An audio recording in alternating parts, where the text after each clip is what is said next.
This week's Parshas Bahar B'chukosai. Let's first talk about Ahavas Chinam as an introduction to one of the concepts in this Parsha. Ahavas Chinam means baseless love. The concept's been popularized over the years, maybe over the decades, but certainly most recently in a few songs and in Divrei Torah that are recurring. And the line of reasoning is as follows. We know Chazal say that the Beis HaMikdash was destroyed because of Sinas Chinam.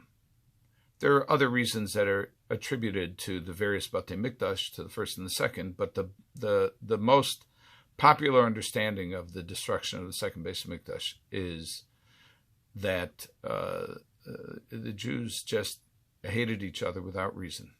Sinas Chinam. And the antidote, goes the reasoning, is Ahavas Chinam. If we have wanton or baseless love, we can help bring about the rebuilding of the Beis HaMikdash.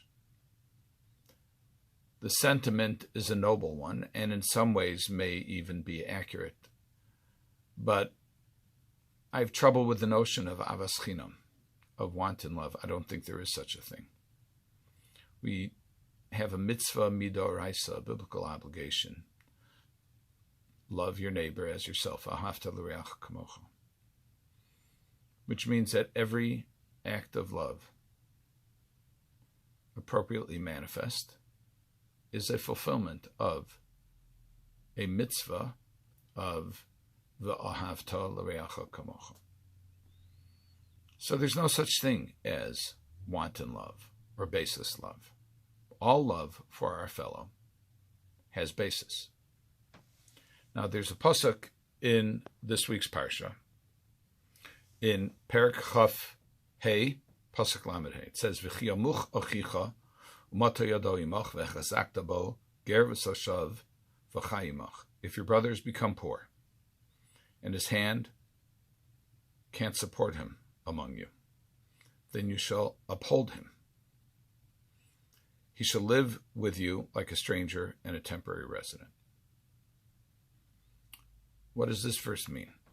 According to Rashi, it means anticipate his needs. If you first see him faltering, if you see that things are not going well for him, rush to strengthen him so that he doesn't fall.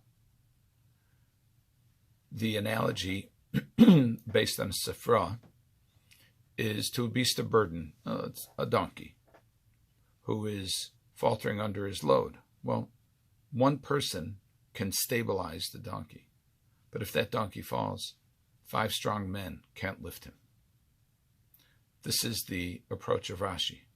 And Rashi says this applies not only to your fellow Jews, but to your fellow non-Jews as well, so long as they have accepted upon themselves to act ethically in accordance with the Sheva Mitzvos B'nai Noach.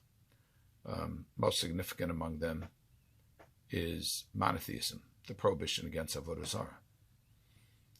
So, some Mefarshim say either with a loan, and subsequent verses talk about the prohibition of lending with interest. It could be with a gift, could be with words of encouragement. The Ramban actually looks at this as the source for the obligation of pikuach nefesh, of the mitzvah to save someone if that person is in a life-threatening situation. There is an affirmative obligation, a mitzvah saseh, also mentioned by the Bahag and the Areim, of pikuach nefesh, of saving a person's life. The Or HaChaim takes a different tack. The Or HaChaim views this spiritually. And he says that if there's somebody who's faltering, meaning spiritually faltering, they're in need of chizuk, they're in need of kiruv, they're in need of being strengthened in their Jewish identity, in their Jewish belief, in their Jewish practice, then you have an obligation to reach out to him. And he also says that you should understand that your society may be the cause. It may be mata yado imach. It could be because of your attention or inattention that your fellow is faltering. So according to the Or HaChaim, this is an obligation to do kiruv.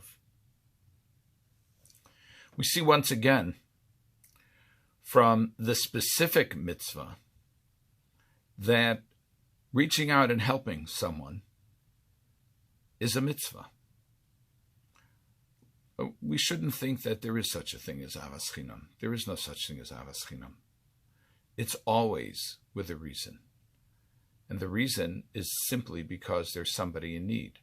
And that's why we need to do it. Now, I've been reading recently a biography of Reb Noach Weinberg.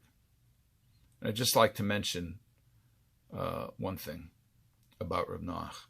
His demand of everyone is to take responsibility for the Jewish people,